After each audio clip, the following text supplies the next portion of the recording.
الحمدللہ رب العالمین والصلاة والسلام علی سید المرسلین۔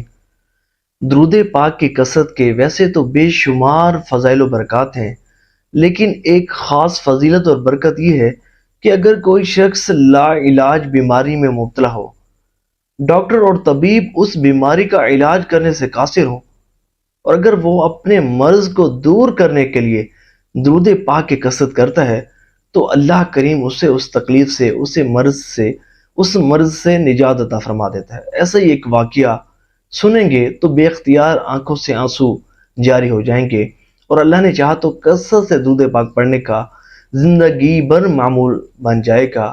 درود پاک کی کثرت کرنے کا وظیفہ ہمیشہ کے لیے اپنی زبان پر جاری ہو جائے گا۔ ایک شخص کا کہنا ہے کہ میں ایک دن بیٹھا درود پاک پڑھ رہا تھا، مجھ پر ایک بزرگ کی نظر پڑی اور انہوں نے مجھے بڑی محبت سے دیکھ رہے تھے اور پوچھنے لگے کہ بیٹا کیا پڑھ رہے ہو؟ تو میں نے بتایا کہ میں درود پاک پڑھ رہا ہوں۔ تو جب انہوں نے یہ سنا تو مسکرا دیے اور بڑی محبت سے بولے، بیٹا درود پاک کی فضیلت کی تو کیا ہی بات ہے، اس کی برکت کی تو کیا ہی بات ہے، بیٹا میں آپ کو ایک بہار سناتا ہوں، اپنی بہار سناتا ہوں، سنیں گے تو آپ کو بڑا مزہ آ جائے گا۔ میں نے کہا جی بزرگوں سنائیں۔ تو وہ کہنے لگے کہ جب میں بہت زیادہ ینگ تھا، نوجوان تھا، تو میں کام کے سلسلے میں دبئی میرا جانا ہوا۔ بڑی ظاہر ہے کہ آپ کو پتہ ہے کہ جب بندہ باہر جاتا ہے تو بڑی محنتوں سے، مشقتوں سے، بڑے پیسے اکٹھے کر کے اور بڑی مشکلوں سے بعض اوقات لوگ جو ہے وہ جاتے ہیں روزگار کے حصول کے لیے۔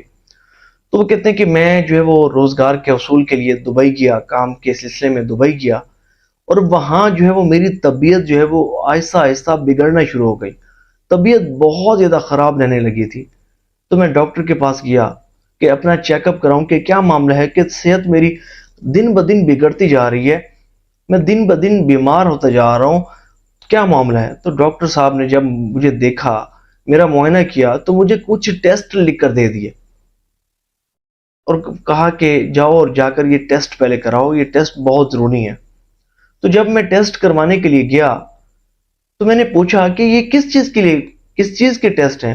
تو انہوں نے بتایا کہ یہ کینسر کے ٹیسٹ ہیں، اس سے کینسر کو ڈائگنوز کیا جاتا ہے۔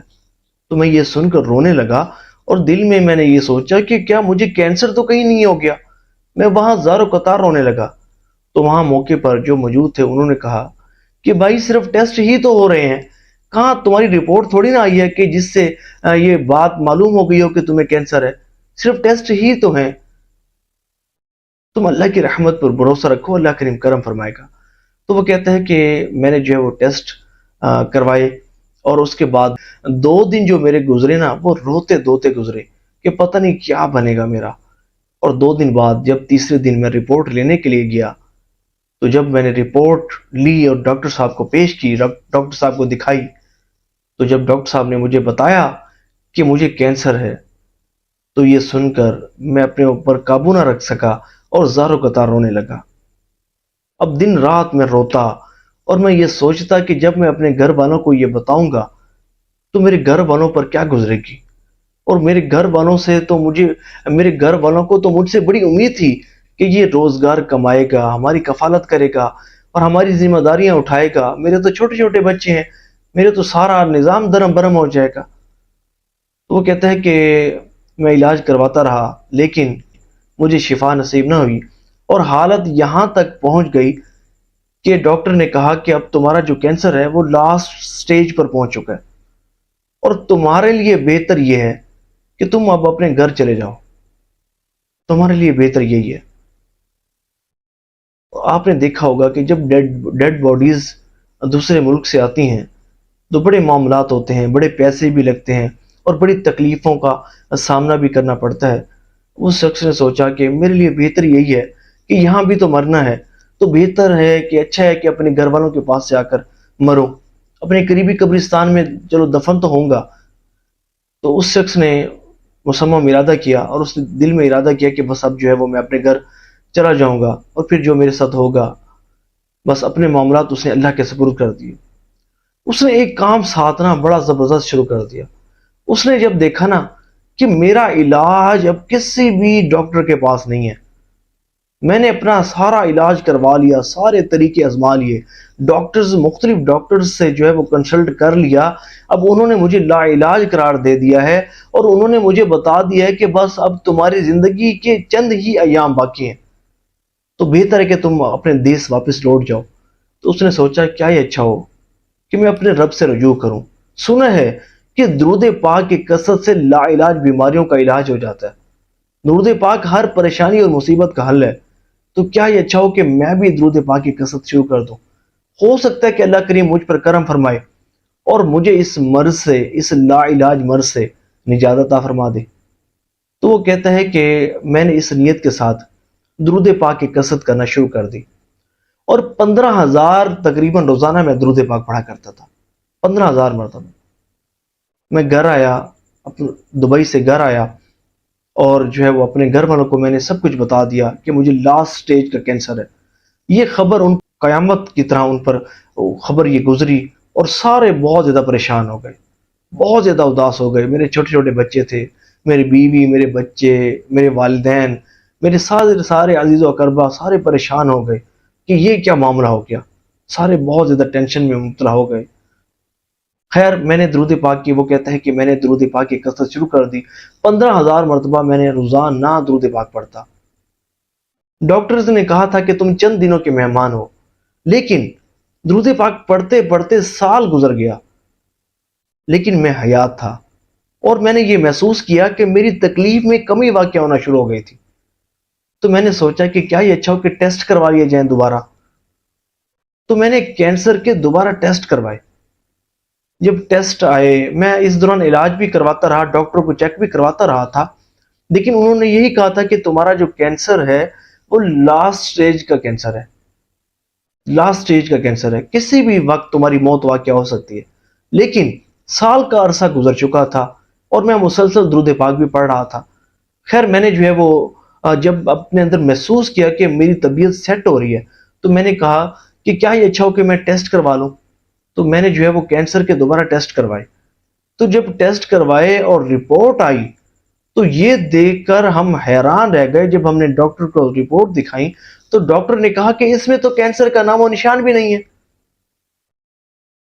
وہ کہتا ہے کہ میں نے وہیں جب ڈاکٹر کے یہ الفاظ سنے، تو میرے دل سے، میری زبان سے یہ الفاظ ادا ہوئے، یا رسول اللہ صلی اللہ علیہ وسلم آپ کا بڑا شکر ہے، آپ کی بڑی کرم نوازی ہے، آپ کا بڑا احسان ہے، مجھے اس لا علاج مرض سے نجات عطا فرمائی۔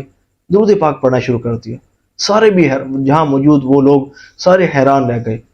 اب ڈاکٹرز کہنے لگے کہ بھئی تمہارا تو لاسٹ سٹیج کا کینسر تھا، تمہیں شفا مل گئی؟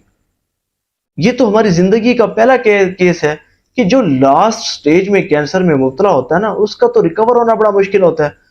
تم کیسے ٹھیک ہو گئے؟ اور تمہاری رپورٹ بھی بالکل درست ہے، یہ کہیں رپورٹ میں کوئی گڑبڑ تو نہیں؟ تم کسی اور لیبارٹری سے اپنا ٹیسٹ کرواؤ، کسی اور جگہ سے ٹیسٹ کراؤ، پھر رپورٹ ہمارے پاس لے کر آؤ۔ وہ کہتا ہے کہ میں گھر گیا، اپنے گھر والوں کو ساری یہ بات بتائی کہ رپورٹس کلیئر آئی ہیں۔ وہ سارے بھی خوش ہونے لگے، اور جو ہے وہ درود پاک بلند آواز کے ساتھ پڑھنے لگے، مجھے جو ہے وہ مبارکباد دینے لگے۔ اب مجھے ایک ٹینشن یہ تھی کہ پتہ نہیں کہ کیا پھر میں دوبارہ رپورٹ کرواؤں، ٹیسٹ کرواؤں، کہیں رپورٹ خراب نہ آ جائے۔ تو کہتا ہے خیر میں نے جو ہے وہ دوبارہ رپورٹ جو دوبارہ اپنے ٹیسٹ کروائے، اور جب ٹیسٹ کروائے تو وہ رپورٹ بھی درست آئی، اور ڈاکٹر کو بھی یقین ہو گیا کہ مجھے جو ہے وہ کینسر سے مکمل طور پر نجات مل چکی ہے، مجھے کینسر سے مکمل طور پر شفا مل چکی ہے۔ اور یہ ساری کی ساری درود پاک کی برکت سے یہ سارا معاملہ ہوا۔ درود پاک کی کثرت کرنے کی برکت سے اللہ کریم نے مجھے کینسر جیسے مہلک مرض سے شفا عطا فرمائی۔ سبحان اللہ۔ اے عاشقان رسول، ہمیں بھی چاہیے کہ اپنے روحانی اور جسمانی امراض کو دور کرنے کے لیے درود پاک کی کثرت کریں۔ اس سے نہ صرف جسمانی امراض دور ہوتے ہیں، بلکہ روحانی امراض بھی دور ہوتے ہیں۔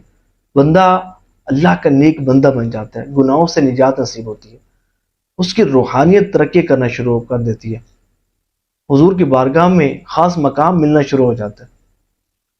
ایسا ہی ایک لا علاج مرض کا ایک اور واقعہ میں آپ کو سناتا ہوں، وہ بھی سنیں گے تو حیران رہ جائیں گے۔ ایک شخص کا کہنا ہے کہ میں ایک ایسے لا علاج مرض میں مبتلا تھا کہ جس کا علاج کرنے سے طبیب قاصر تھے، اور انہوں نے مجھے لا علاج قرار دے دیا تھا، اور یہاں تک کہہ دیا تھا کہ تمہاری زندگی بڑی تھوڑی ہے، بس جو ہے وہ جلد ہی تم اس دنیا سے رخصت ہو جاؤ گے۔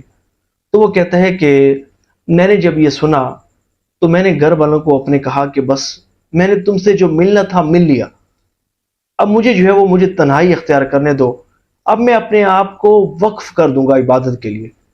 وہ کہتا ہے کہ میں نے جو ہے وہ تنہائی اختیار کی، اور اس تنہائی میں نے درود شفا کی کثرت شروع کر دی، درود شفا پڑھنا شروع کر دیا، درود شفا کے خوب خوب توجہ کے ساتھ، یقین کامل کے ساتھ، حضور قلب کے ساتھ میں نے اس کی کثرت شروع کر دی، اور اللہ کریم نے کرم فرمایا، اللہ کریم نے درود شفا کی کثرت کرنے کی برکت سے میری جو بگڑتی صورتحال تھی، بگڑتی طبیعت تھی، وہ بھی درست ہو گئی، اور اللہ کریم نے مجھے اس مرض سے بھی شفا عطا فرما دی۔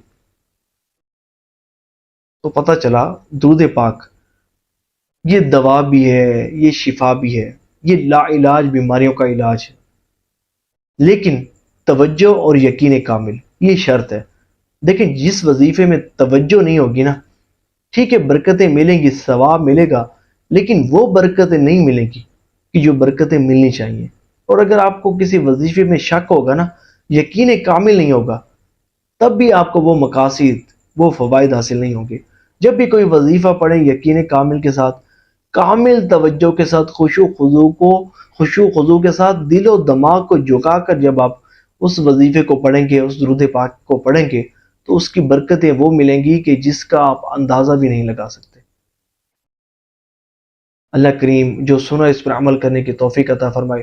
ثواب کی نیت سے اس ویڈیو کو شیئر ضرور کیجیے گا کہ جتنے بھی عاشقان رسول سنیں گے، ہو سکتا ہے کہ کوئی ایسا بیمار شخص ہو، ایسا لا علاج مرض میں مبتلا شخص ہو، جب وہ اس ویڈیو کو سنے گا اور وہ درود پاک کی کثرت کرے گا، ہو سکتا ہے کہ اللہ کریم اس پر اپنی رحمتوں کا نزول فرمائے اور درود پاک کی برکت سے اسے شفا عطا فرمائے۔